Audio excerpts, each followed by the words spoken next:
Guys আমরা আবার চলে এসেছি লিচু বাগানে। এখানে আমরা আপনাকে আবার আগে বলেছিলাম যে যদি আপনারা লিচু বাগানে ভিডিওতে যদি আপনার 50টা লাইক করে দেন তাহলে আমরা ওই দিকের সফরটা একবার ভিডিও করে দিয়ে দেবো।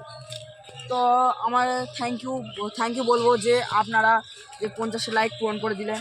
তাই আমরা এখানে ঘুরতে আসবো, আপনাকে প্লিজ দেখিয়ে দিন এইসব জায়গাগুলো। আচ্ছা, এখানে সামনে একটা বাঁশ বাগান আছে। এই বাঁশ বাগানে আগে আমরা খেলা করতাম। এই বাঁশ বাগানে মাঝখানে একটা মাঠ ছিল, সেই মাঠে আমরা প্রতিদিন ক্রিকেট খেলতাম। কিন্তু এখন এই বাঁশ বাগানে ভীষণ লোক বলে সাপটাপ আছে, এসব সাথে ভয়ে ছেলেপেলেরা খেলতে আসে না। আমরা এখানে খেলা বন্ধ করছি, দেখিয়ে দিন একবার বাঁশ বাগানটা। তো এটা হলো বাঁশ বাগান। ওইখানে আগে ওখানে খেলতাম। তো আপনারা আছেন কিন্তু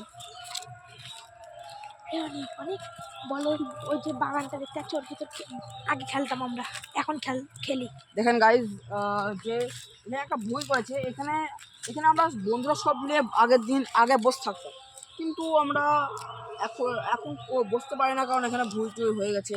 ওই বাগান দেখতে পাচ্ছেন, দেখেন ওই বাগানটা ফোকাস করেন, দেখেন ওই বাগানটায় আমরা সবসময় থাকতাম। বাগানে আমরা খেলা করতাম, ফুটবল খেলা করতাম। আমাদের এখনও গোলকিপারও আছে, কিন্তু আমরা এখন যাই না কারণ এসব হয়েছে। তো গাইজ দেখেন সামনে আছে একটা বেগুন গাছ। তো সাইডে আছে, চারিপাশে আছে বাগান। চলো আমরা একটু আগান, আসেন।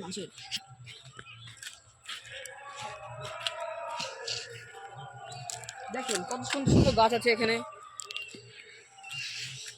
ব্যাস, আমাদের বাগানের শেষ মুহূর্তে চলে আসলাম। তাহলে এখানে আমাদের ব্লগ শেষ হবে। তার আগে বলি, বাড়ি যাওয়ার সময় আমরা এখানে পাখিদের সাথে একটু গল্প করে নেব, যাওয়ার সময় একটু সাঁতার কেটে নেব, তার সাথে একটু লিচু খেয়ে চলে যাবো। চলো।